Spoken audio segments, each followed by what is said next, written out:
ada main cuci, ada main jemur, kau pergi bakar api di situ di tadonya cucianku, baru bau asap. Tidak ada sekali pikiranmu. Sana menjemur tadi, kenapa kau pergi membakar? Kalau mau asap kenapa? Sebuah video yang merekam dua emak-emak baku hantam viral di media sosial. Baku hantam emak-emak tersebut bahkan membuat polisi turun tangan. Polres Kolaka Timur turun tangan mencoba mendamaikan dua emak-emak yang berkonflik tersebut. Rupanya dua emak-emak ini terlibat adu mulut yang berujung baku hantam karena masalah jemuran dan asap. Salah satu pihak bahkan telah melaporkan kasus tersebut ke polisi. Hal tersebut disampaikan Kasat Reskrim Polres Kolaka Utara AKP Abdul Haris. Dirinya mengonfirmasi bahwa kasus ini telah dilaporkan oleh salah satu pihak yakni DW. Kami menerima laporan dari DW terkait peristiwa tersebut, ujar AKP Abdul Haris.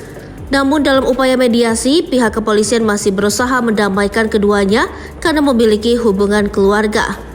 Meskipun sudah dilaporkan, kami masih mencoba untuk mendamaikan keduanya karena masih mempunyai hubungan keluarga, tambahnya.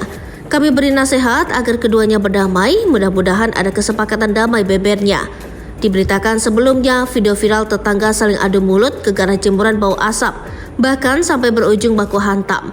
Dalam unggahan tersebut diawali si perekam video merekam jemuran yang dilewati asap. Asap itu muncul dari sumber api yang berada dekat dengan jemuran.